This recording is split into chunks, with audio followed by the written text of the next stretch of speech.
الحمد لله رب العالمين والعاقبة للمتقين والصلاة والسلام على رسوله وعلى آله وأصحابه أجمعين.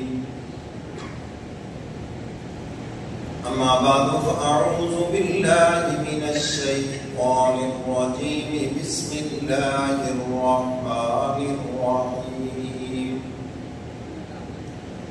لقد رضي الله عن المؤمنين إذ يبايعونك تحت الشجرة سبحان الله فعلم ما في قلوبهم فأنزل عليهم السكينة. صدق الله مولانا العظيم وصدق رسوله النبي الكريم ونحن على ذلك من الشاهدين والشاكرين والحمد لله رب العالمین. یا الہی جب تک کہ میرے جسم میں میری جان رہے، میرے مولا تجھ پہ صدقے کہ تیرے محبوب پہ قربان رہے.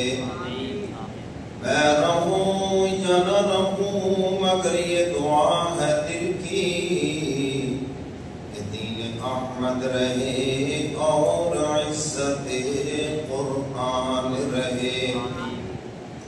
یا رب سلم سلم دائما ابدا على حبیبک خیر الخلق كلهم والحبیب الذی ترجع شفاعته لكل هول من الاهوال مقتحم. درود پاک پڑھنے سب حضرات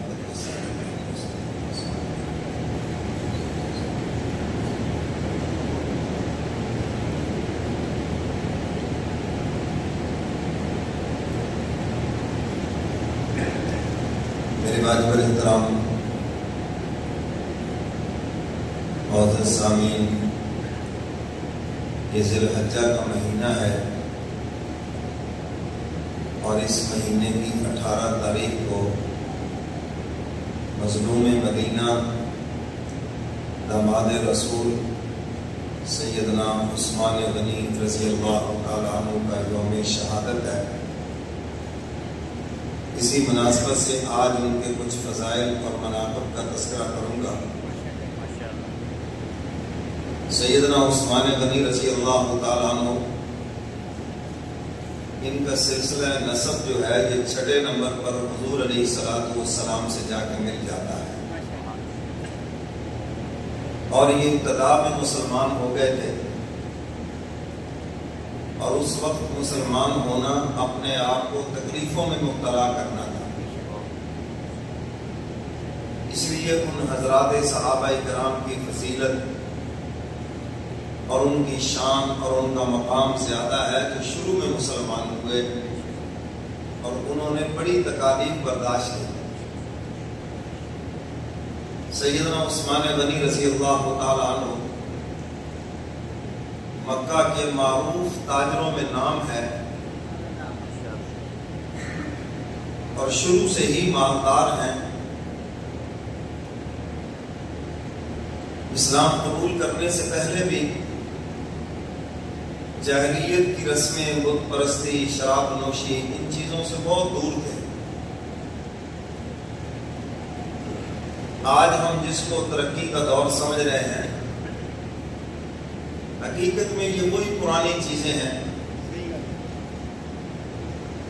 جاہلیت کے دور میں شراب نوشی عام تھی، آج بھی یہی چیز ہے. اور قرآن کہتا ہے وَلَا تَبَرَّجْنَ تَبَرُّجَ الْجَاهِلِيَّةِ الْأُولَى. زمانہ جاہلیت میں جیسے عورتیں بن سنور کر نکلا کرتی تھی، تم ایسے نہ نکلا کرو. آج جس کو ہم ترقی یافتہ دور سمجھتے ہیں، اس کے اندر بھی کام وہی جاہلیت والے ہی ہیں. گاڑی پہ کپڑا ڈالیں گے، موٹر سائیکل پہ کپڑا ڈالیں گے، اور جہاں پر خدا نے کپڑا ڈالنے کا حکم دیا وہاں نہیں ڈالیں گے. وہاں مردوں کی عقل پہ پردہ پڑ گیا. حالانکہ یہ چیزیں خود بخود بھاگنے والی نہیں ہیں، اور وہ تو خود بھاگ بھی جائے گی. اس کے اندر اللہ تعالیٰ نے یہ طاقت رکھی ہے. اسلام نے جو حدیں باندھی ہیں ان کو کبھی نہ توڑو. بس یہ ظاہروں کی باتیں، یہ ہماری آنکھیں پاک ہیں، ہمارا دل پاک ہے، ایسی کوئی بات نہیں ہے. اللہ تعالیٰ نے خام خواہ تمہارے اوپر شک کیا ہے تم اتنے پاکیزہ ہو. جب اللہ نے ایک حد باندھ دی ہے اور پردے کا جب حکم آیا، دھرتی کے اوپر جو سب سے پاکیزہ خواتین تھی انہوں نے سب سے پاکیزہ مردوں سے پردہ کیا. صحابیات سب سے پاکیزہ ہیں یہ نہیں؟ اب صحابہ سب سے پاکیزہ ہیں یہ نہیں؟ پاکیزہ عورتوں نے پاکیزہ مردوں سے پردہ کیا، جن کی پاکیزگی کی قرآن گواہی دے رہا ہے، جن کے ایمان کی اللہ کا قرآن گواہی دے رہا ہے. جب انہوں نے پردہ کیا ہے تو یہاں پر تیرے پیر صاحب کی کیا حیثیت ہے؟ اور جی پیر سے کون سا پردہ ہے؟ تو میرے محترم سامعین، یہ جاہلیت ہے. قرآن نے جو حد باندھ دی ہے بس ان حدوں کو مت توڑو. تو سیدنا عثمان غنی رضی اللہ تعالیٰ عنہ اسلام قبول کرنے سے پہلے بھی جاہلیت کی رسموں سے دور تھے، بت پرستی سے دور ہے.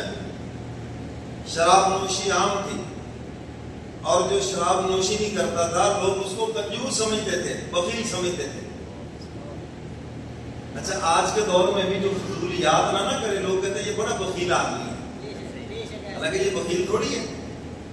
جو رسموں پہ خرچ نہیں کرتا، وہ ہجڑوں کے اوپر نہیں پیسے پھینکتا، اور اس قسم کی فضولیات میں پیسہ خرچ نہیں کرتا، لوگ اس کو بخیل کہتے ہیں. یہ بخیل نہیں ہے بھائی. بخیل تو وہ ہے جہاں اس کو اسلام نے خرچ کرنے کا حکم دیا ہے اور یہ خرچ نہ کرے، پھر یہ بخیل ہے. بیوی بچوں پہ خرچ کرنے کا حکم دیا، یہ نہ کرے تو بخیل ہے. زکات دینے کا حکم دیا، یہ زکات نہ دے تو بخیل ہے. عشر دینے کا حکم دیا، یہ عشر نہ دے تو یہ بخیل ہے. بخیل یہ لوگ ہیں. اور جو فضول رسموں سے، فضول جگہوں پہ بچتا ہے وہ تو اللہ کے حکم کو پورا کر رہا ہے. اور پیران پیر شیخ عبد القادر جیلانی رحمۃ اللہ علیہ کا وہ مشہور جملہ، مال حرام جائے حرام رفت. حرام کا مال حرام کی راہوں پہ جاتا ہے، اور میں لوگوں کے مصرف کو دیکھ کر مجھے پتہ چل جاتا ہے ان کا مال حلال کا ہے یا حرام کا ہے. اگر ان کا مال حلال کا ہوگا تو حلال کی جگہوں پہ لگے گا. گزشتہ جمعہ بھی میں نے عرض کیا تھا، شادی بیاہ پہ 5-5 لاکھ کے پٹاخے چلا دیے. بتاؤ بھی یہ کس کے کام ہے؟ نہ تیزے کم نہ بوتے کم ہے. یہ حلال کا مال ہوتا تو ایسے اڑتا. یہ کسی بیوہ کی چادر بنتا، یہ کسی یتیم بچی کا سہارا بنتا، یہ کسی مجبور انسان کی ضرورت میں کام آتا، کسی بیمار کے کام آتا. اب چونکہ پیسہ ہے ہی اس قسم کا تو اللہ کیوں اس کو حلال کی جگہ پہ لگنے دیں گے؟ اس کو کیا کمی ہے؟ اس کے خزانے میں کیا کمی ہے؟ تو پیران پیر شیخ عبد القادر جیلانی رحمۃ اللہ علیہ نے ایک ہی جملے کے اندر ساری بات کو واضح فرما دیا کہ مال حرام چاہے حرام رفت. حرام کا مال حرام کی جگہوں پہ لگے گا. تو حضرت عثمان غنی کو یہ تانا دیتے تھے بڑے بخیل ہو جی، شراب نہیں پیتے جی. ان چیزوں سے اسلام قبول کرنے سے پہلے بھی وہ دور تھے. حضور علیہ السلام نے اعلان نبوت فرمایا. ابھی بالکل ابتدائی دور چل رہا ہے، اور جو بھی مسلمان ہوتا کفار اس پہ ظلم و ستم کے پہاڑ توڑتے. اپنی خالہ کے گھر بیٹھے ہیں، اور وہ شاعرہ بھی تھی تو انہوں نے اشعار میں حضور کی تعریف کی. وہ مسلمان تھی. پوچھتے ہیں یہ آپ کس کی تعریف کر رہے ہیں؟ حضور علیہ السلام کا تعارف کرایا. ہم میں اللہ نے اپنا سچا نبی بھیجا ہے. اور وہ آخر الزمان پیغمبر ہے. یہ باتیں سنی تو دکان پہ آ گئے, پریشان بیٹھے ہیں. اتنے میں سیدنا صدیق اکبر رضی اللہ تعالیٰ عنہ آ گئے. کاروباری دوستی کو اچھا مل جائے تو پھر بھی بات بن جاتی ہے. اسی لیے تو حضرت تھانوی رحمۃ اللہ علیہ فرماتے ہیں اگر کسی اللہ والے کو پیر نہیں بنانا, چلو مشیر ہی بنا دو, تو تمہارے مشیروں میں کوئی اچھا انسان آ جائے, یہ بھی بڑی خوش بختی کی علامت ہے. تمہارے دوستوں میں کوئی اچھا انسان آ جائے. اور حدیث مبارکہ میں ہے آدمی اپنے دوست کے مذہب کے اوپر ہے. اب تمہیں چاہیے کہ تم دیکھو کس کو دوست بنا رہے. بہت سے لوگ اپنے دوستوں کی وجہ سے بہت سے گناہ کر جاتے ہیں. قتل میں شریک ہو گئے دوستوں کی وجہ سے, ظلم میں شریک ہو گئے دوستوں کی وجہ سے, زنا شراب میں شریک ہو گئے دوستوں کی وجہ سے. تو اس لیے اللہ کے نبی فرما رہے ہیں آدمی اپنی دوستوں کے مذہب پر ہے, اس کو چاہیے کہ دیکھ کر دوست بنائے. صحیح انسان کو دوست بنائے تو وہ صحیح راہ پہ لگا دے گا. اب سیدنا صدیق اکبر رضی اللہ تعالیٰ عنہ سے کاروباری دوستی ہے. جیسے کاروباری آپ سمجھتے ہیں ان چیزوں کو, ایک دوسرے سے مشورہ کرتے ہیں. سیدنا عثمان غنی کو پریشان دیکھا, پوچھا کہ عثمان کیا بات ہے آج بڑے پریشان بیٹھے ہو؟ انہوں نے کہا یار آج میری خالہ نے بڑی عجیب باتیں بتائی ہیں, وہ میری سمجھ میں نہیں آ رہی کہ ہمارے باپ دادا کا دین اور پھر ہمیں آخر الزمان پیغمبر اور پھر یہ مکہ والے اتنے مخالف. تو سیدنا صدیق اکبر رضی اللہ تعالیٰ عنہ نے حوصلہ دیا اور پھر اسی بات کو آگے بڑھایا اور وضاحت کی. فرمایا ہاں ہاں بالکل انہوں نے ٹھیک کہا, میں بھی اس کی تصدیق کرتا ہوں. اچھا آپ بھی ایمان لے آئے؟ بالکل لے آئے ہیں جی. ابھی یہ باتیں ہو رہی تھی وہ مطمئن کر رہے تھے. اسی دوران دیکھا کہ حضور علیہ الصلوۃ والسلام سیدنا علی مرتضیٰ رضی اللہ تعالیٰ عنہ ساتھ ہیں. یہ بچے ہیں چھوٹے سے ہیں جی, تقریباً 9-10 سال عمر ہے. حضور کے پیچھے کوئی سامان اٹھایا ہوا تشریف لے جا رہے ہیں. تو سیدنا صدیق اکبر نے دیکھا تو آگے بڑھ کر حضور کا استقبال کیا اور کان میں عرض کیا اللہ کے محبوب ذرا مٹی تھوڑی سی زرخیز ہے, آپ بھی ذرا تھوڑی سی شفقت فرما دیں. عثمان غنی کا دل نرم ہے, شاید یہ بات قبول کر لیں. اور سیدنا عثمان غنی رضی اللہ تعالیٰ عنہ, حضرت شاہ حکیم مختار صاحب نے جو فرمایا نا, اے دوست جب ایام بھلے آتے ہیں, اے دوست جب ایام بھلے آتے ہیں اپنے ملنے کی کھاد وہ خود ہی بتلاتے ہیں. جب وہ اپنا فضل فرماتے ہیں نا تو بس پھر خود ہی راستے عطا کر دیتے ہیں. تو سیدنا عثمان غنی رضی اللہ تعالیٰ عنہ حضور کو دیکھ رہے ہیں ٹکٹکی باندھ کر, کیا حسین و جمیل چہرہ. اسی لیے میرے مرشد فرمایا کرتے تھے حضور علیہ الصلوۃ والسلام کے حسن کا یہ اعجاز ہے, آپ کے رخ انور کا یہ اعجاز ہے, یہ معجزہ ہے. جو بھی آپ کو محبت کی نظر سے دیکھتا تھا وہ آپ کا بجاتا تھا. کافروں نے دیکھا تنقید کی نظر سے, یہ عبداللہ کا بیٹا ہے جی, ہمارا ہی تو ہے, آپ کس کی بات کر رہے ہیں. وہ تنقید کی نظر سے دیکھتے تھے, اس لیے وہ حضور کے غلام نہ بن سکے. اور جس نے بھی حضور کو محبت کی نظر سے دیکھا وہ حضور کا غلام بن گیا. اب چونکہ ایک دل میں محبت آ چکی ہے, خالہ کی باتیں سنی, کوئی سیدنا صدیق اکبر کی باتیں سنی, دل نرم ہو گیا ہے, اب اس محبت سے دیکھ رہے ہیں. تو اس کا اثر یہ ہوا کہ حضور علیہ الصلوۃ والسلام نے جب کچھ باتیں ارشاد فرمائی تو سیدنا عثمان غنی رضی اللہ تعالیٰ عنہ فرماتے ہیں بلا اختیار جی میری زبان سے کلمہ شہادت جاری ہو گیا, اشہد ان لا الہ الا اللہ و اشہد ان محمدا عبدہ و رسولہ, میں گواہی دیتا ہوں کہ آپ اللہ کے سچے رسول ہیں. مسلمان ہو گئے. تو سیدنا صدیق اکبر رضی اللہ تعالیٰ عنہ عرض کرتے ہیں اللہ کے محبوب یہ میری آج کے دن کی محنت ہے. آج میں نے دکان تھوڑی کی ہے اور ان پہ محنت زیادہ کی ہے, اور ساتھ ہی بتایا کہ 2-3 صحابہ میں اور بھی لے کے آ رہا ہوں آپ کی خدمت میں انشاءاللہ شام تک. تو میرے محترم سامعین, حضور علیہ الصلوۃ والسلام کے اس پیغام کو سینے سے لگایا. یہ حضرات صحابہ کرام کا احسان ہے پوری امت پر کہ حضور سے جو دین لیا وہ پوری امت تک پہنچا دیا. اگر ہماری وہ بھی کاروبار میں لگے رہتے ہیں، تو بس پھر دین یہ مکے اور مدینے تک رہ جاتا. آپ مکہ چلے جائیں، مدینہ چلے جائیں، تمام صحابہ کی قبریں اگر جمع کر لے تو 10,000 سے زیادہ نہیں ہے. یعنی 1,24,000 44,000 صحابہ کرام ہیں، اور سارے کے سارے حضور کا پیغام لے کر پوری دنیا کے اندر پھیل گئے. تو کس دنیا کے قلعے کے ساتھ سویا پڑا ہے، کوئی کہاں کس ملک میں جا کے سو گیا، اور وہ تجارت کرنے نہیں گئے تھے، حضور کا دین لے کر گئے تھے. یہاں پاکستان میں بھی 5 صحابہ کی قبریں ہیں پنجگور کے مقام پر، تو وہ دین لے کر آئے تھے. ہندوستان میں بھی ان کی قبریں ہیں. تو سیدنا عثمان غنی رضی اللہ تعالیٰ عنہ مسلمان ہو گئے. چچا کو پتا چلا، رسیوں سے باندھ دیا، دھوپ میں بگے ہوئے ہیں سارا دن، اور ایک ہی مطالبہ ہے کہ حضور کا ساتھ چھوڑ دو. سیدنا عثمان غنی رضی اللہ تعالیٰ عنہ نے کہا، چچا جان آپ جو مرضی کر لیں، بس اب میں نے اسلام قبول کر لیا ہے، اب میرے حضور کا ساتھ نہیں چھوڑنا. جب چچا نے دیکھا تو عثمان غنی تو کسی طرح بھی حضور کا ساتھ چھوڑنے کے لیے تیار نہیں ہے، تو انہوں نے پھر ان کو کھول دیا. تو سیدنا عثمان غنی رضی اللہ تعالیٰ عنہ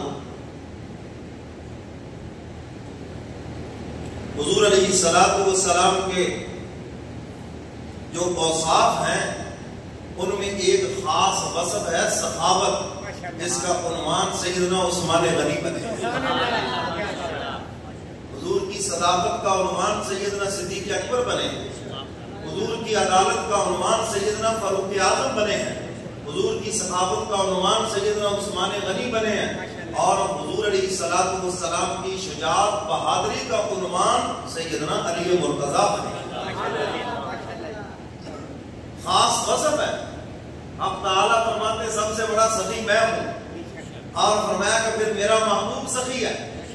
اور پھر حضور علیہ الصلوۃ والسلام کی جو صحابت کے اوصاف وہ عثمان غنی کے اندر آ گئے. میرے محترم سامعین، ہم تعالیٰ فرماتے ہیں سخی میرے قریب ہے، میں سخی کے بھی قریب ہوں. اللہ کے قرب کا پیمانہ سخاوت ہے. اور یہ بات بھی آپ کو بتا دوں، مال و دولت جتنی آپ سخاوت کریں گے یہ بڑھے گا، اور جتنا جوڑ کے رکھیں گے یہ گھٹے گا. اب عقل کہتی ہے جوڑ کے رکھو، اللہ کے نبی کہتے ہیں خرچ کرو، اللہ بھی کہتے ہیں خرچ کرو. قرآن پڑھیں آپ، ينفقون ينفقون ينفقون کا لفظ ہر صفحے پہ آپ کو نظر آئے گا. جہاں مال کا تذکرہ آئے گا ينفقون خرچ کرنے کا تذکرہ آئے گا کہ اس کو خرچ کرو، یہ خرچ کرنے سے بڑھتا ہے. اچھا زکوٰۃ ہم دیتے ہیں 2.5%، لاکھ میں 2,500 روپیہ ہم نے زکوٰۃ دے دی. اب عقل کیا کہتی ہے کہ لاکھ میں سے 2,500 نکل گئے. یہ ہے عقل ہماری، مشاہدہ بھی یہی ہے. اور ایمان کیا کہتا ہے؟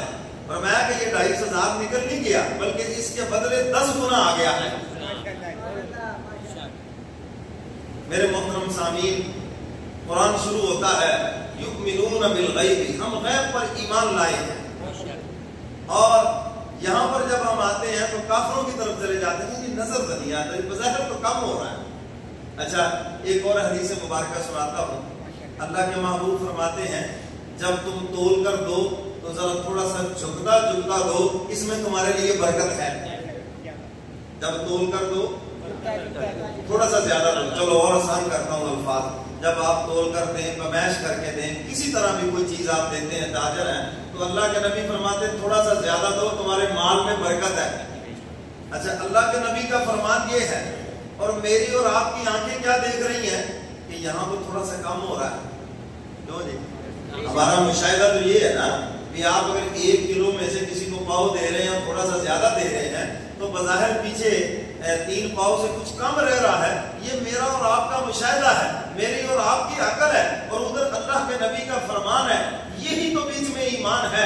ہم اپنی آنکھوں پر اعتبار نہ کریں، حضور کے فرمان کے اوپر اعتبار کریں. وہ صحابیہ آ گئی نا، نوجوان بیٹا فوت ہو گیا، مجھے صبر نہیں آ رہا ہے. دیکھو صحابہ کا ایمان کیسا ہے. حضور کی بات سنی تو اس کے اوپر اعتماد ہے. اللہ کے محبوب بیٹا وفات پا گیا، مجھے صبر نہیں آ رہا. کوئی ایسی بات ارشاد فرمائے کہ دل کو سکون آئے. اب حضور علیہ الصلوۃ والسلام نے فرمایا اللہ کی بندی تو یہاں بیٹھی رو رہی ہے، اور تیرا بیٹا جنت کے مزے لوٹ رہا ہے۔ اگلی بات جو حضور نے ارشاد فرمائی، فرمایا اگر تم کہو میں اللہ سے درخواست کروں حق تعالیٰ بیچ میں سے پردے ہٹا دیں اور تم اپنی آنکھوں سے اپنے بیٹے کو جنت کے مزے لوٹتا دیکھ لو۔ میرے جیسا کوئی نلائق ہوتا، ہم میں سے کوئی ہوتا تو کیا کہتے ہیں یا رسول اللہ بتا دو جی، کوئی دل میں ٹھنڈ پہ جائے جی، کوئی سکون ہو جائے، کوئی اس قسم کی الٹی سیدھی باتیں کر دیتے۔ مگر وہ صحابیہ کیا کہتی ہیں، اللہ کے محبوب میری آنکھوں کے دیکھنے میں غلطی ہو سکتی ہے مگر جو آپ کا فرمان ہے وہ کبھی بھی غلط نہیں ہو سکتا، جو آپ نے فرما دیا وہ سچ ہے، میرے دیکھنے میں فرق آ سکتا ہے، غلطی ہو سکتی ہے۔ آج ہمیں اپنی آنکھوں پہ اعتبار ہے، حضور کے فرمان پہ اعتبار نہیں، یہی تو کمی ہے ہمارے اندر۔ ہم اپنی آنکھوں سے دیکھتے ہیں، یہ آنکھوں سے تو نظر آ رہا ہے یہ کم ہو رہا ہے، اللہ کے نبی فرما رہے ہیں کہ زیادہ ہو رہا ہے، تو ہمیں حضور کی بات پہ اعتماد کرنا چاہیے۔ اور جس دن ہمیں حضور کی بات پہ اعتماد آ گیا نا انشاءاللہ العزیز، پھر کاروبار میں معاملات پھر آپ پیچھے نہیں رہیں گے، انشاءاللہ آگے نکل جائیں گے۔ اور جو صدقہ خیرات کرتا ہے، زکات دیتا ہے، عشر دیتا ہے، انشاءاللہ اس کے مال میں کبھی ہلاکت نہیں آئے گی۔ بہت سے لوگوں کو آپ دیکھتے ہیں زیرو سے زیرو ہو جاتے ہیں، ارب پتی سے بالکل جناب روڈ پہ کرنے لگ جاتے ہیں، لیکن جو راہ خدا میں دینے والا ہے آپ کو دھرتی پہ ایک بھی مثال ایسی نہیں ملے گی، یہ ہو ہی نہیں سکتا۔ میرے استاد محترم فرمایا کرتے تھے جڑا رب دی مخلوق تے خرچ کرتا ہے اللہ پھر وہ ڈیرے کدے اجڑ نہیں دے، بس وہاں سے اس کو رزق دے گا، وہ خود حیران ہو جائے۔ آج یہ انشورنس کمپنیاں آپ کو آگے ساتھ یوں کر لیں وہ کر لیں، مستقبل سمجھ جائے گا، بچوں کے لیے فلاں فراڈ ٹوٹ ہے، یہ چیز ہے جس پہ آپ اعتماد کریں، اللہ کے نبی کی بات پہ اعتماد کریں، آپ زکات دیں، عشر دیں، اس کے علاوہ جتنی ہمت ہے آپ صدقہ خیرات کریں، ہر روز صدقہ خیرات کریں۔ اللہ تعالیٰ قلت کثرت کو نہیں دیکھتے، بندے کے خلوص کو دیکھتے ہیں۔ اور سیدنا علی مرتضیٰ رضی اللہ تعالیٰ عنہ کیا فرماتے ہیں، جب فقر و فاقہ چاروں طرف سے گھیر لے، کوئی چند پیسے جو آپ کے پاس بچے ہیں، فرمایا پھر یہ صدقہ کر کے اللہ سے تجارت کرو۔ اچھا میں آپ سے پوچھتا ہوں، کسی کا کروڑوں میں لاکھوں میں کاروبار ہو، آخر میں صرف بچ جائیں 10,000، اب اس سے یہ کہا جائے کہ 10,000 روپے اللہ کی راہ میں صدقہ کر دو، سارے تو اڑ ہی گئے ہیں۔ اب یہ 10,000 سب سے مشکل ہے خرچ کرنا، کیوں نہیں کرنا ہے؟ یہ نہیں، میں حضرت علی کے اس فرمان کو اس لیے ذرا تھوڑا سا واضح کرنا چاہتا ہوں۔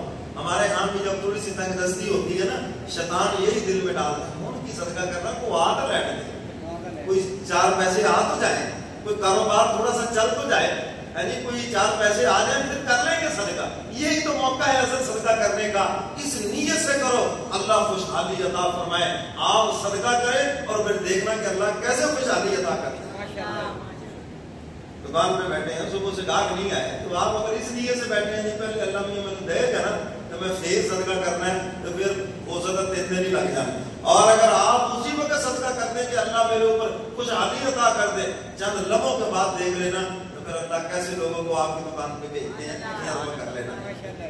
تو جی بات سمجھ آئیے کہ شیطان یہاں سوئی آپ کو پھنسا کے رکھ دے گا اور آپ لگ جاتے 1 منٹ میں اس کے پیچھے، تو وہ حالت پھر دینے ہیں جی کوئی طرح کا وکلب سودا کو 4 دے لا، یہ کوئی بات نہیں، یہی تو ٹائم ہے، آپ جلدی کریں، صدقہ خیرات کرنے میں جلدی کریں، انشاءاللہ العزیز ہاں آپ کے کاروبار میں برکت رہے گی اور اللہ کبھی بھی آپ کو آپ کا سارا مال ضائع نہیں ہوگا۔ آزمائشیں آتی ہیں، نقصان ہو سکتا ہے، میں ایسی نفی نہیں کرتا ہے جی، آگ بھی لگ سکتی ہے، چوری بھی ہو سکتی ہے، ڈکیتی بھی ہو سکتی ہے، لیکن اللہ اس کو بالکل زیرو نہیں کریں گے، وہاں سے رزق عطا فرمائیں گے کہ اس کو خود بھی پتہ نہیں چلے گا۔ تو سیدنا علی مرتضیٰ رضی اللہ تعالیٰ عنہ فرماتے ہیں جب چاروں طرف سے فقر و فاقہ گھیر لے تو جو پیسے بچے ہیں وہ صدقہ کر دو ہے جی۔ اب یہ چونکہ ایک مشکل مقام ہے، جب انسان کے پاس تھوڑے ہوں، تنگ دست ہو، کاروبار مندہ ہو یا نقصان ہو گیا ہو، اس وقت بندہ صدقہ کرنے سے ہاتھ بڑا پیچھے کھینچتا ہے، اور یہی موقع ہے کہ صدقہ کرو تاکہ خوشحالی جلدی آ جائے، اور جب خوشحالی آ جائے تو اس نیت سے صدقہ کرو کہ یا اللہ تنگ دستی نہ آنے دینا۔ تو اللہ کے لیے کیا مشکل ہے، اللہ تو بندے کی نیت اور خلوص کو دیکھتے ہیں، اس کے ساتھ تجارت کر کے تو دیکھو، انشاءاللہ وہ تنگ دستی آنے ہی نہیں دیں گے۔ سیدنا عثمان غنی رضی اللہ تعالیٰ عنہ سیٹھ ہیں اور مالدار ہیں اور حضور کی تعلیمات پہ عمل ہے، سخی ہے. حضور علیہ السلام کو ایک دن اپنے گھر بلایا دعوت کے لیے، تشریف لائے. حضور تشریف لا رہے ہیں تو یہ پیچھے قدم گر رہے ہیں، 1 2 3 4 5 6. حضور نے کہا عثمان یہ کیا کر رہے ہو، یہ کیا گنتی ہو رہی ہے؟ اللہ کے محبوب آج آپ کی تشریف آوری کی اتنی خوشی ہے، جتنے قدم آپ چل کر آ رہے ہیں، میں آج اتنے غلام آزاد کروں. یہ غلام اس دور میں بڑا مہنگا تھا، اتنے غلام آزاد کروں. اور ہر جمعے کو ویسے بھی یہ غلام آزاد کرتے تھے. میرے محترم سامعین، سیدنا صدیق اکبر رضی اللہ تعالیٰ عنہ کا دور خلافت ہے اور مدینہ میں قحط پڑ گیا، اور اللہ کی شان ملک شام سے سیدنا عثمان غنی کا تجارتی قافلہ آ گیا، اناج لدا ہوا اس کے اوپر ہے. اور جو مدینہ کے آڑتی تھے نا، سارے جمع ہو گئے عثمان غنی کے گھر، گھیرا ڈال دیا. ہمارے ساتھ سودا کرو جی، کیا کہتے ہیں اس کو آپ اپنی زبان میں؟ ہاں جی، سیدھا ہی کر لو جی، اٹھائی مار لو، جو بھی ہے نفع ہمارے ساتھ طے کر لو. سیدنا عثمان غنی رضی اللہ تعالیٰ عنہ فرماتے ہیں ٹھیک ہے. سارے آڑتی آ گئے. اچھا جی کیا نفع دیتے ہو جی؟ کسی نے کہا اتنا، کسی نے کہا جی میں ڈبل دیتا ہوں، 1 لاکھ کا مال ہے 2 لاکھ لے لیں. سیدنا عثمان غنی نے سب کی باتیں سنی، فرمانے لگے ایک تاجر ہے جو مجھے اس سے زیادہ دیتا ہے. انہوں نے آنکھوں میں ایک دوسرے کو دیکھا کہ ہمارے علاوہ تو کوئی آڑتی نہیں ہے یہاں پر. پھر سوچا شاید وہ باہر سے پارٹی میں کود پڑی ہو. جو جی ایسے بھی ہو جاتا ہے نا، باہر سے پارٹی میں آ جاتی ہیں، باہر سے آ کے وہ ریٹ زیادہ لگا دیتی ہیں. انہوں نے کہا جی ہم میں سے تو کوئی زیادہ ریٹ نہیں لگا، میں ہے تمہاری جو انتہا ہے بتا دیں آپ. انہوں نے کہا جی بس ہم آپ کو ڈبل، بہت بڑا پروفٹ ہے، ڈبل ہم آپ کو دے دیتے ہیں. میں نہیں، جو میرا تاجر ہے نا وہ مجھے اس سے زیادہ دیتا. میں نے کہا جی پھر ہماری تو بس ہے، آپ دیکھ لیں پھر آپ انہیں کو دے دیں. تو سیدنا عثمان غنی رضی اللہ تعالیٰ عنہ فرمانے لگے یہ جتنا مال میرا آیا ہے، اناج آیا ہے، آج میں اس کو بغیر پیسوں کے مدینہ میں تقسیم کرتا ہوں. اور اللہ رب العزت فرماتے ہیں جو میرے لیے دیتا ہے میں 1 کے بدلے 10 دیتا ہوں، 1 روپے کے بدلے 10 روپے. تو فرمایا میں اللہ سے کیوں نہ تجارت کروں، آخرت کا فائدہ بھی ہوگا اور 1 کے بدلے 10 ملیں گے. یعنی تم تو ڈبل دیتے ہو، اللہ 10 گنا دے رہے ہیں، تو پھر میں اس تاجر کے ہاتھ میں لبیک کیوں نہ کہوں. یہ تھا حضرات صحابہ کرام کا ایمان. میرے محترم سامعین، آج ہمارا ایمان ہی تو کمزور ہو گیا. حضور علیہ السلام کے گھر تشریف لائے اور اما جان سیدہ عائشہ صدیقہ رضی اللہ تعالیٰ عنہا سے پوچھا کیسی گزر رہی ہے گھر میں. تو بتایا کہ آل رسول کے گھر تو 2 دن سے فاقہ ہے اور حضور مسجد میں تشریف لے گئے ہیں، صلاۃ الحاجت کے نوافل ادا فرما رہے ہیں کہ اللہ سے بات کرتا ہوں، حق تعالیٰ رحمت فرمائیں گے، فضل فرمائیں گے. سیدنا عثمان غنی بس اتنا سنا فوراً دوڑے اور یہ کوشش ہے کہ حضور کی آمد سے پہلے گھر پہنچوں اور حضور کی دعا کا مصداق میں بن جاؤں. اونٹنیوں پہ اناج لدا، کھانے پینے کی اشیاء اور جو کھانا ہاتھ لگا سب لے کر حضور کے گھر پہنچے. پہلا ہی آ کے سوال کیا حضور آیا؟ حضور آئے تو نہیں ابھی تک نہیں آئے، مسجد میں ہی ہے. تو کھانے پینے کی چیزیں گھر میں دی اور ساتھ ہی اماں جان سے عرض کیا یہ میرے اوپر احسان ہوگا، کبھی بھی ایسی کیفیت ہو بذرا اشارہ کرنا، میں انشاءاللہ العزیز پہنچ جاؤں گا گھر میں. تو میرے محترم سامعین، حضور تشریف لائے، دیکھو گھر میں بہت کچھ کھانے پینے کو پڑا ہے. عائشہ کہاں سے آیا؟ بتایا کہ عثمان غنی آئے تھے اور اس طرح میں نے ان کو بتایا کہ یہ ساری چیزیں وہ لے کر آئے ہیں. حضور علیہ السلام واپس مسجد میں تشریف لے گئے. 2 نفل ادا کرنے کے بعد ہاتھ اٹھا کے دعا کرنے لگے، اے الہ العالمین، فرش کے اوپر آج عثمان سے تیرا محبوب خوش ہو گیا ہے، عرش پر تو میرے عثمان سے خوش ہو گیا. سبحان اللہ. حضور نے ایسی دعا فرمائی ان کے لیے. تو میرے محترم سامعین، سیدنا عثمان غنی رضی اللہ تعالیٰ عنہ بہت سخی تھے. مسلمان جب ہجرت کر کے مکہ مکرمہ سے مدینہ منورہ تشریف لائے تو مدینہ میں ایک ہی کنواں ہے پانی کا اور وہ ایک یہودی کے قبضے میں ہے، پانی بیچتا ہے وہ. مسلمان بیچارے پہلے لوٹے پھوٹے ہیں، مکہ میں سب چھوڑ کے آ گئے، ان کے پاس تو روٹی کے لیے پیسے نہیں ہیں تو پانی کہاں سے قیمت ان کی ہے.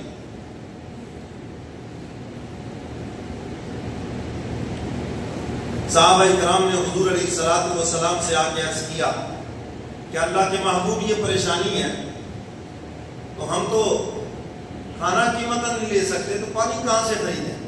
حضور علیہ الصلوۃ والسلام نے تمام صحابہ کو جمع فرمایا اور حضور نے کیا ارشاد فرمایا؟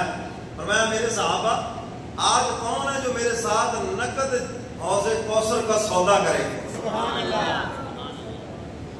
یا رسول اللہ کیا حکم ہے؟ فرمایا کوئی مسلمانوں کے لیے یہ پانی کا کنواں جو ہے خرید کے وقف کر دے دے تو میں محمد اس کو حوض کوثر کی ضمانت دیتا ہوں صلی اللہ علیہ وسلم۔ یہ نقد سودا ہے میرا۔ سیدنا عثمان غنی رضی اللہ تعالیٰ عنہ اس کے کھڑے ہو گئے، عرض کیا اللہ کے محبوب یہ کام میرے ذمہ لگا دیں اور تشریف آپ دعا فرما دیں۔ حضور نے دعا فرمائی، تشریف لے گئے، اس یہودی سے جا کے بات کی، اس نے کہا نہیں یہ تو سونے کی کان ہے، میں آپ کو کیسے دے دوں؟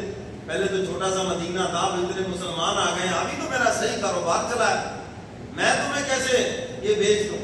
پہلے کہ چلو اچھا سارا نہیں بیچنا نا، ایسے کرو کہ آدھا بیچ دو، ایک دن تمہاری ملکیت اور ایک دن میری ملکیت، اور پیسے بھی منہ مانگے لے لو، جتنے لینے آپ نے پیسے لے لو۔ کھلی آفر کر دی، کیا کہتے ہیں بلیک چیک دے دیا ان کو دستخط کر کے، جو بھرنا جتنا بھرنا ہے۔ اس نے کہا یار یہ تو بڑا اچھا موقع ہے، ایک دن میں مسلمان کتنا کو پانی نکال لیں گے، ہے جی؟ عثمان غنی کتنا کو بیچ لیں گے؟ زیادہ سے زیادہ کمپٹیشن ہو جائے گا نا۔ میں 1 روپے کا اگر ایک ڈول بیچتا ہوں تو یہ 75 پیسے کا بیچ دیں گے، 50 پیسے کا بیچ، یہ تو اس کے ذہن میں بھی نہیں تھا کہ یہ کیا ہونا ہے۔ اس نے کہا یہ تھوڑی سی کم قیمت میں بیچ دیں گے تو کتنا کو بیچ دیں گے ایک دن؟ چلو تو تھوڑا سا کام کم پڑ جائے گا، لیکن ادھر سے پیسے بھی تو اتنے مل رہے ہیں۔ اس سے مختصر اس نے 12,000 درہم مانگے، آپ نے کوئی بات اس سے نہیں کی، بس اس کو پیسے دیے اور جناب کنواں آدھا خرید لیا، اور حضور علیہ الصلوۃ والسلام کی خدمت میں آ کے عرض کیا اللہ کے محبوب میں نے آدھا کنواں خرید لیا ہے، اور ساتھ ہی عرض کیا کہ میری ملکیت نہیں، وقف کر دیا ہے مسلمانوں کو۔ میرے محترم سامعین، اب صبح سے شام تک جناب فری پانی ہے، سارا مدینہ پی رہا ہے، ادھر کے لوگ بھی آ رہے ہیں، واہ عثمان تیری عظمت پہ قربان جاؤں۔ قارون اپنی دولت سمیت زمین میں دھنس رہا ہے، اور عثمان تیری دولت تو آج بھی پیاسوں کی پیاس بجھا رہی ہے، آج بھی کتنے وہاں سے پانی پی رہے ہیں، میں نے خود بھی اس کنویں کا پانی پیا ہے۔ تو اب سارا دن مسلمان فری پانی بھرتے، اگلے دن جناب وہ بیٹھا یہودی دیکھتا مکھیاں مارتا، کو آتا ہی نہیں ہے۔ اب جن کو فری پانی ان کو کیا ضرورت ہے قیمتاً پانی لینے کی؟ اس نے دیکھا کہ یہ تو سونے کی کان ہاتھ سے نکل گئی ہے جی۔ اب اس نے باقی بھی بکا ہے، 35,000 کو درہم میں بکا ہے، جتنے بھی تھا بہرحال سیدنا عثمان غنی نے باقی آدھا خرید کر بھی مسلمانوں کے لیے وقف کر دیا۔ اور حضور نے جو بات فرمائی تھی کہ کون میرے ساتھ نقد حوض کوثر کا سودا کرے، سیدنا عثمان غنی رضی اللہ تعالیٰ عنہ یہ کنواں خرید کے وقف کر کے حضور کے ساتھ نقد حوض کوثر کا سودا کرے۔ حضور آئے تو کیا کیا ساتھ نعمت لے کے آئے، سبحان اللہ، اور ساتھ ہی کہہ دو ماشاءاللہ۔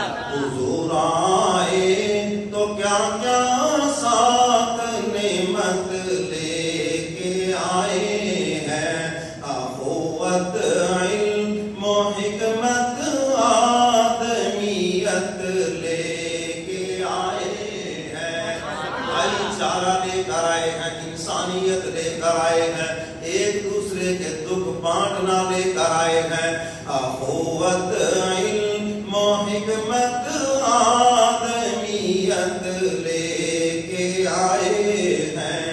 حضور آئے تو کیا کیا ساتھ نعمت لے کے آئے ہیں، وہ کوئی صدیق سے پوچھے صداقت کس سے حاصل کی،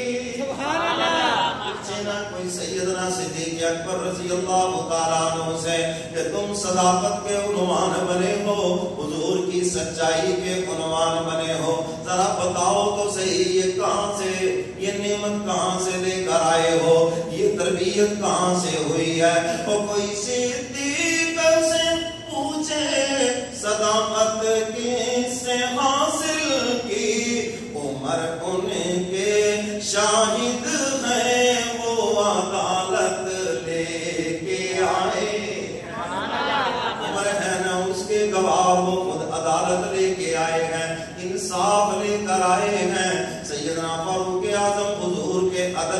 عنوان بنے ہیں. وہ کوئی صدیق سے پوچھے صداقت کس سے حاصل کی, عمر ان کے شاہد ہیں وہ عدالت لے کے آئے ہیں.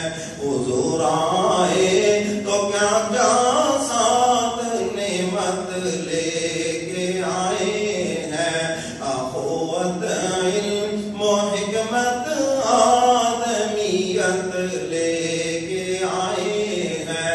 اب دوسرے جو آخری دو خلفاء ہیں ان کی بھی شان سنیے. کیا کہتا ہے شاعر؟ وہ کہا عثمان نے میری سخاوت ان کا صدقہ ہے. سیدنا عثمان غنی رضی اللہ تعالیٰ عنہ فرماتے ہیں میں نے سخاوت حضور سے سیکھی ہے. میرے کملی والے پیغمبر اتنے بڑے سخی ہیں, کسی نے بھی مانگا حضور نے نہ ہی نہیں کبھی کی. صحابہ فرماتے ہیں ہم نے کئی مرتبہ دیکھا حضور کے پاس دینے کے لیے کچھ نہیں مگر کوئی سائل آ گیا, حضور علیہ السلام نے قرضہ لے کر سائل کی فرمائش پوری کر دی. حضور ایک دن خوبصورت چادر اوڑھ کر تشریف فرما ہے. ایک صحابی نے اتنا ہی کہا حضور یہ بڑی مجھے پیاری لگ رہی ہے. حضور نے اتاری اور اس کو نہ فرما دی. سبحان اللہ. وہ کہا عثمان نے میری سخاوت ان کا صدقہ ہے. علی دیں گے شہادت وہ شجاعت لے کے آئے. رضی اللہ تعالیٰ عنہ اس کی گواہی دے رہے ہیں اور وہ شجاعت لے کر آئے ہیں. میرے کملی والے پیغمبر کی بہادری کا عنوان بن کر آئے ہیں. وہ کہا عثمان نے میری سخاوت ان کا صدقہ ہے. علی دیں گے شہادت وہ شجاعت لے کے آئے ہیں. حضور آئے تو کیا کیا ساتھ نعمت لے کے آئے ہیں. اخوت علم و حکمت آدمیت لے کے آئے ہیں. رہے گا یہ قیامت تک سلامت معجزہ ان کا. سب کو ہو بے شک رہے گا یہ قیامت تک سلامت معجزہ رہے گا یہ قیامت تک سلامت معجزہ ان کا. وہ قرآن مبین نور ہدایت لے کے آئے. قرآن کریم جہاں اللہ کا کلام ہے یہ کملی والے پیغمبر کا معجزہ بھی ہے. پہلے نبی دنیا سے چلے گئے ان کے معجزات بھی ساتھ چلے گئے اور میرے کملی والے پیغمبر کی نبوت تو قیامت تک چلنی ہے. حضور علیہ السلام کے معجزات بھی قیامت تک. اور میرے کملی والے پیغمبر کے دو بڑے معجزے ہیں, ایک اللہ کا قرآن ہے اور دوسرا معراج مصطفیٰ ہے صلی اللہ علیہ وسلم. قرآن کریم حضور کا معجزہ ہے جس کے زیر و زبر میں فرق کوئی نہیں ہے جی. جیسے نازل ہوا آج بھی اسی طرح ہے. یہ میرے کملی والے پیغمبر کا معجزہ بھی ہے. تو شاعر اسی طرف اشارہ کر رہا ہے. رہے گا یہ قیامت تک سلامت معجزہ ان کا. وہ قرآن مبین نور ہدایت لے کے آئے ہیں. اخوت علم و حکمت آدمیت لے کے آئے ہیں. کہہ دو سبحان اللہ. ساتھ ہی کہہ دو ماشاء اللہ. دوبارہ کہہ دو ماشاء اللہ.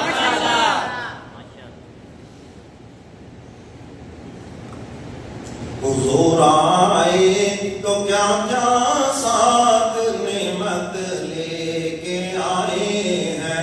خدا نے رحمت للعالمین خود ان کو فرمایا.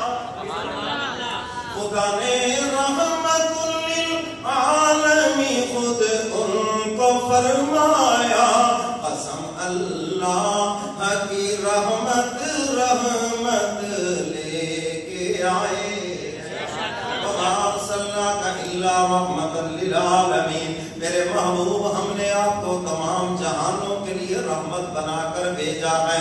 اور ایک بزرگ فرماتے ہیں میرا معاملہ تو دو رحیموں کے درمیان ہے، میرے پیچھے رحمت للعالمین ہے اور آگے جس کے دربار میں پیش ہونا ہے وہ ارحم الراحمین، اسی کی طرف شاعر اشارہ کر رہا ہے۔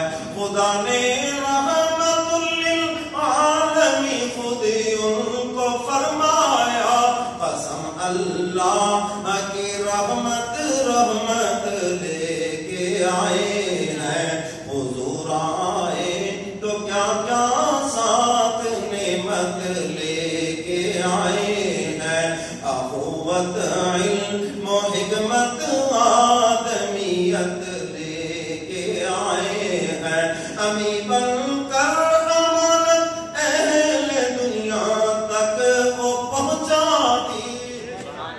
حجۃ الوداع کے موقع پر حضور پوچھتے ہیں بتاؤ نا میں نے اللہ کی امانت اللہ کا پیغام تم تک پہنچایا کہ نہیں؟ سب نے بیک زبان عرض کیا کملی والے پیغمبر صرف پہنچایا ہی نہیں پہنچانے کا حق ادا کر دیا ہے۔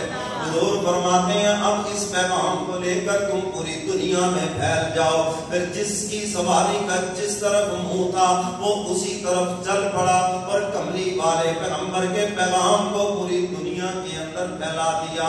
امی بن کر امانت اہل دنیا تک وہ پہنچا دی، جو جبریل امی ان تک امانت لے کے آئے، جو جبریل امی ان تک امانت لے کے آئے ہیں، حضور آئے تو کیا کیا ساتھ نعمت لے کے آئے ہیں، اخوت علم و حکمت آدمیت لے کے آئے ہیں۔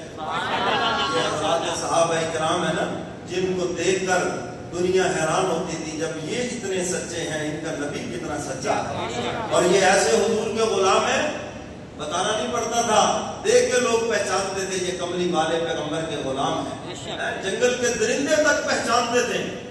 حضرت سفینہ رضی اللہ تعالیٰ عنہ افریقہ کے جنگلات میں ہیں اور قافلے سے بچھڑ گئے، پیچھے رہ گئے، تو ایک شیر بھاگتا ہوا آیا، انہوں نے جب دیکھا کہ یہ شیر میرے اوپر حملہ کرے گا تو یہ سامنے سینہ تان کے کھڑے ہو گئے، فرمانے لگے جنگل کے بادشاہ سن، اگر تو جنگل کا بادشاہ ہے تو میں بھی ضمیر کا بادشاہ ہوں، اگر تو نے مجھے کوئی نقصان پہنچایا تو کل قیامت کے دن میدان محشر میں حضور سے تیری شکایت کروں گا۔ لکھا ہے کہ وہ شیر اپنی دم ہلاتا ہوا حضرت سفینہ کے پاؤں چومنے لگا اور زبان ہاتھ سے کہنے لگا جس کا تو غلام ہے میں بھی اسی کا غلام ہوں، اور پھر آگے آگے چلا اور قافلے تک جا کے ملا دیا۔ کملی والے پیغمبر کے غلاموں کو جنگل کے درندے بھی پہچانتے ہیں۔ میرے محترم سامعین، اور افریقہ کے جنگلات سیدنا عثمان غنی کا دور خلافت ہے، جب پہلی بیڑا تیار کرنے لگے تو اس کو کاٹنے لگے تو وہاں پر چونکہ اتنا بڑا جنگل ہے پوری دنیا میں آج بھی وہ سب سے بڑا جنگل ہے، تو اعلان کر دیا صحابہ کی جماعت ہے تقریباً 70,000 کے قریب، رات بسیرا کرنا ہے ہم نے اور جنگل سے درخت بھی کاٹنے ہیں، تو حکم دیا شیر بھی چلا جائے، چیتا بھی چلا جائے، فلاں بھی چلا جائے، ہمارے لیے جنگل خالی کر دو۔ صحابہ فرماتے ہم حیران ہو گئے، تھوڑی دیر کے بعد دیکھا شیرنی اپنے بچے لے کے جا رہی ہے، چیتا اپنے بچے لے کے جا رہا ہے، اور دیکھتے ہی دیکھتے چند منٹوں میں جنگل خالی ہو گیا۔ حضرات صحابہ کرام کے حضور کے تربیت یافتہ شاگرد ہیں، تو سیدنا عثمان غنی رضی اللہ تعالیٰ عنہ نے سخاوت حضور سے سیکھی ہے، کملی والے پیغمبر سے سیکھی ہے۔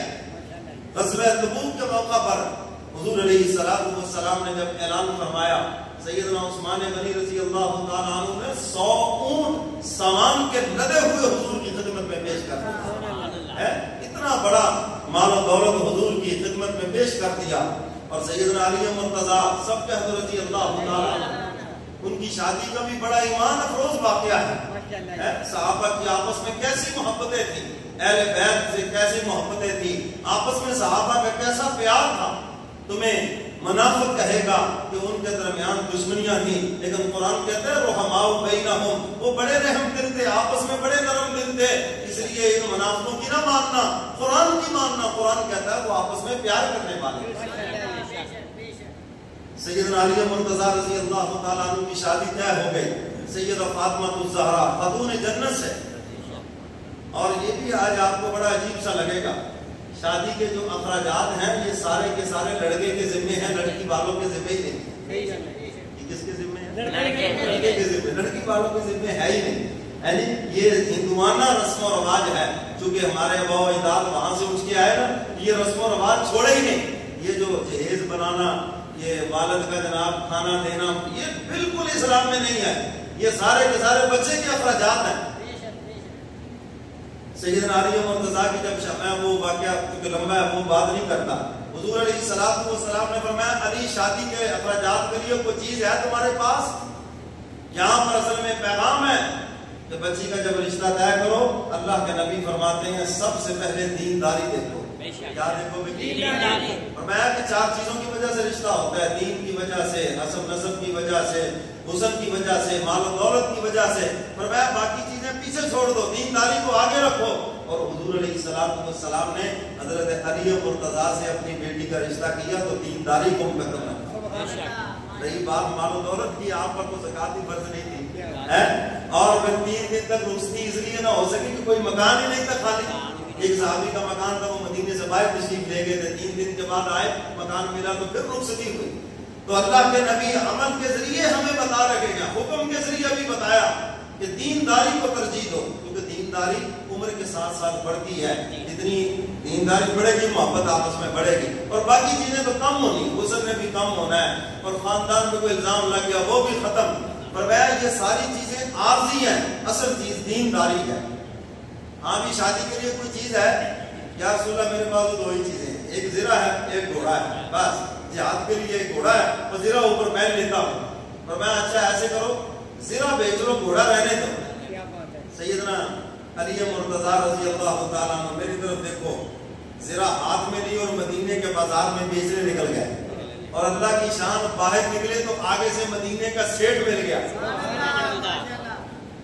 اچھا میں اس بات کو آگے پورا کرنے سے پہلے آپ سے بھی پوچھتا ہوں، ہمارے آگے بھی کوئی ایسا ضرورت مند آ سکتا ہے جس کی بیوی ہاسپٹل میں پڑی ہو، ہمارے سامنے بھی کوئی ایسا ضرورت مند آ سکتا ہے جس کی بیٹی کی شادی ہو اور وہ بیچارہ کوئی موٹر سائیکل بیچنے آیا ہو یا اپنی کوئی چیز بیچنے آیا ہو، تو بھائی پھر ذبح کر کے نہ رکھ دینا، صحابہ کے عمل کو دیکھنا کہ پھر بحیثیت مسلمان ہماری کیا ذمہ داری ہے۔ ہمارے بعض بیچارے اس نیت سے بیٹھے ہوتے ہیں جی پھنسیا ہے نا، بس آ گیا نا کوئی ہو گیا، پھر دیکھا جائے شاید سستی کہ میں نہ، کبھی بھی یہ نیت، یہ مسلمان کی شان ہی نہیں، یاد رکھنا۔ یہ دیکھو سیدنا عثمان غنی رضی اللہ تعالیٰ عنہ ملتے ہیں، علی بھائی یہ زرہ ہاتھ میں پکڑی ہوئی کدھر کا ارادہ ہے؟ عثمان آپ کو نہیں پتا میری شادی فاطمہ الزہرا رضی اللہ تعالیٰ عنہا سے طے پا گئی ہے، تو عثمان کے گھر میں حضور کی بیٹی ہے جی، اچھا یہ میرے ہمظلم بن رہے ہیں، اچھا پھر تو شادی کے اخراجات پورے کرنے کے لیے یا میں زرہ بیچنے کے لیے نکلا ہوں، اچھا کتنے کی زرہ ہے؟ انہوں نے 150 روپے مانگا، یہ 150 درہم۔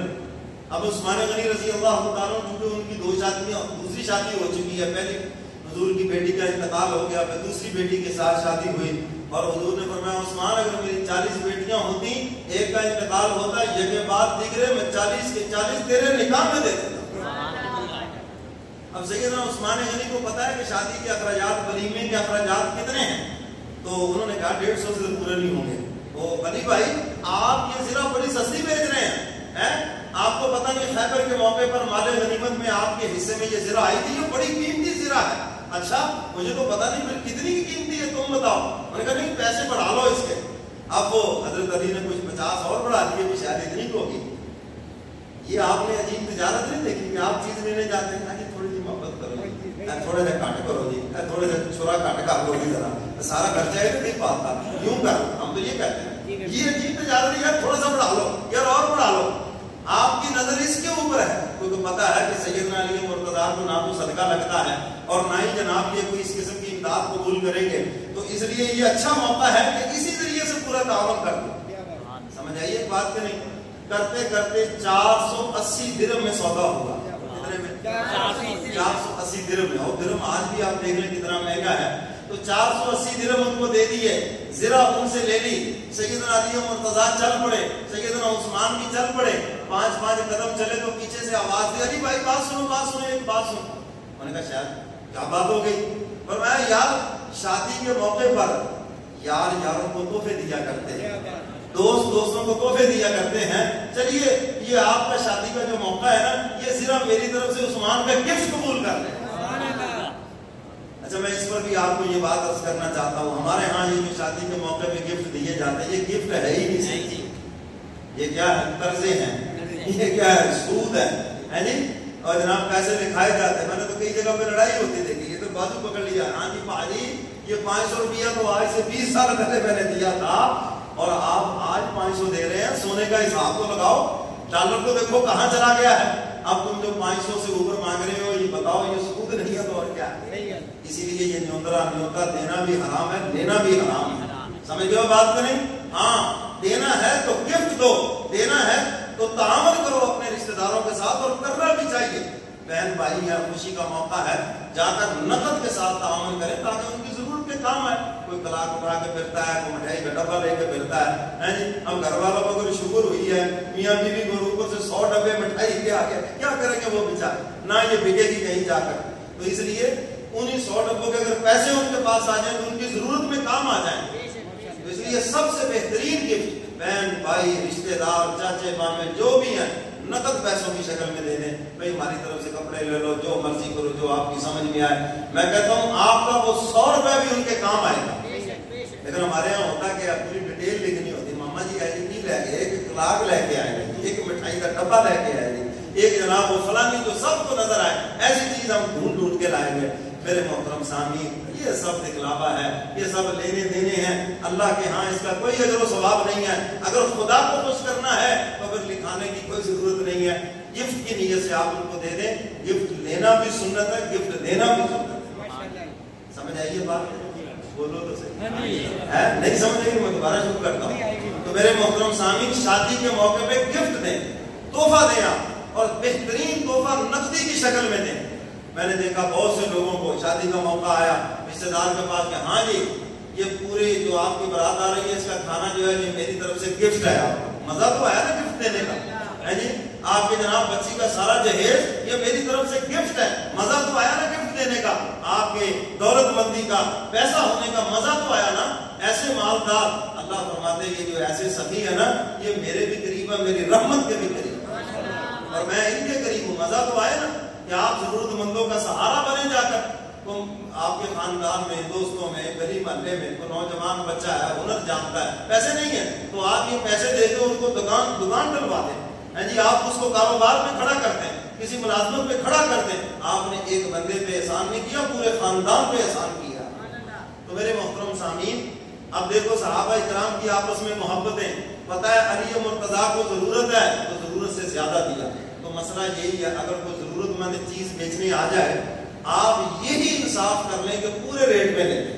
یہی آپ کا انصاف کافی ہے کہ جتنے کی وہ اصل چیز بنتی. کو موبائل بیچنے آ گیا, آپ کو پتہ چل گیا مارکیٹ میں اس کی قیمت فرض کر لو 20,000 ہے, اور لوگ اس کو جناب 16-17 لگا رہے ہیں, تو آپ اس کو 20,000 یا 500 اوپر دے دیں گے. اللہ وہ برکتیں آپ کے مال میں دیں گے, آپ حیران رہ جائیں گے. اللہ اتنا رزق آپ کو دیں گے, آپ حیران رہ جائیں گے. اس کے خزانے میں کوئی کمی نہیں ہے. جب ایسا سسٹم کو ہوتا ہے نا, تو اللہ کے فرشتے دیکھ رہے ہوتے ہیں کس کی قسمت کھلتی ہے, کس کی قسمت کھلتی ہے, کون اس سے تعاون کرتا ہے, اس تعاون کی وجہ سے کس کس کا رزق بڑھتا ہے. ملائکہ بھی دیکھ رہے ہوتے ہیں, مگر ایسا خوش نصیب کو ہزاروں لاکھوں میں جا کے ملتا ہے. تو صحابہ کا آپس میں پیار اور محبت دیکھیں. پتہ ہے علی مرتضیٰ کو ضرورت ہے, 150 مانگا تو کم نہیں کیا, زیادہ کیجیے, آپ کی چیز بڑی قیمتی ہے, 480 درہم میں بیچ دی ہے جی. اور پھر جناب زرہ بھی بطور گفٹ تحفے میں دے دی, لے جاؤ. اب ایک ہاتھ میں زرہ ہے, 480 درہم کافی سارے ہیں, وہ بھی پکڑے ہوئے ہیں. حضور تشریف فرما تھے, حضور اٹھ کے بیٹھ گئے. فرمایا علی کیا بات ہے, زرہ بکی نہیں ہے؟ یا رسول اللہ معاملہ بڑا عجیب ہو گیا. ساری بات بتائی. ایسے مجھے عثمان غنی ملے, اور انہوں نے اس طرح 480 درہم میں زرہ خریدی, اور پھر چند قدم چلنے کے بعد مجھے بلایا اور کہنے لگے علی بھائی شادی کے موقع پہ دوستوں کو تحفے دیا کرتے ہیں, گفٹ دیا کرتے ہیں. یہ جو زرہ ہے عثمان عثمان کی طرف سے شادی کا گفٹ قبول کرنا. حضور علیہ الصلوۃ والسلام کی آنکھوں میں آنسو آ گئے اور لکھا ہے کہ حضور ان درموں کو یوں لوٹ پوٹ کر رہے تھے اور زبان حال سے فرما رہے تھے آسمان کی طرف چہرہ کر کے, یا اللہ آج عثمان نے میرا دل خوش کر دیا ہے, میرے عثمان سے تو بھی خوش ہو جا. حضور یہ دعا فرما رہے ہیں. تو میرے محترم سامعین, مالدار ہونا برا نہیں ہے, مالدار ہو کر بخیل ہونا برا ہے. لوگ سمجھتے ہیں مالدار ہو جانا یہ پتہ نہیں کوئی برا ہونے کی علامت ہے. نہیں بھائی, ربنا آتنا فی الدنیا حسنہ وفی الآخرۃ حسنہ, ہمیں تو یہ دعا سکھلائی گئی قرآن پاک میں, اللہ سے دنیا کی اچھائیاں بھی مانگو, آخرت کی اچھائیاں بھی مانگو, دنیا کی بہاریں بھی مانگو, آخرت کی بہاریں بھی مانگو, دنیا کی نعمتیں بھی مانگو, آخرت کی نعمتیں بھی مانگو. تو فرمایا جب نعمتیں مل جائیں شکر ادا کرو. بس ایک حدیث سنا کے بعد سمیٹتا ہوں. حضور علیہ الصلوۃ والسلام نے ارشاد فرمایا, میری طرف دیکھو, فرمایا مالدار وہ جنت میں جائیں گے. حضور نے دونوں ہاتھوں سے دائیں طرف, پھر سامنے, پھر بائیں طرف, فرمایا جو دونوں ہاتھوں سے راہ خدا میں دولت لٹائیں وہ مالدار جنت میں جائیں گے, باقی مالدار جہنم میں جائیں گے. اللہ کے نبی کے اس فرمان کو دل میں جگہ دے دو. زکات کی جگہ پہ زکات دو, اگر آپ پہ عشر واجب ہے عشر پورا دو, اور جہاں جہاں پر اسلام نے آپ کو خرچ کرنے کا حکم دیا ہے کھلے دل سے خرچ کرو, اللہ کا حکم سمجھ کے خرچ کرو. اور اس کے علاوہ جتنی اللہ توفیق دے گاہے بگاہے صدقہ خیرات اپنی مرضی سے خوشی سے کرتے رہو, اللہ کے ہاں سخی لکھ دیے جاؤ گے. اللہ فرماتے ہیں جو سخی ہے وہ میرے قریب, میں اس کے قریب, فرمایا وہ میری رحمت کے قریب اور میں اس کے قریب. اور سخی کا حساب بھی قیامت کے دن بہت ہی آسان ہوگا. اللہ مجھے اور آپ کو قرآن و سنت پہ عمل کی توفیق عطا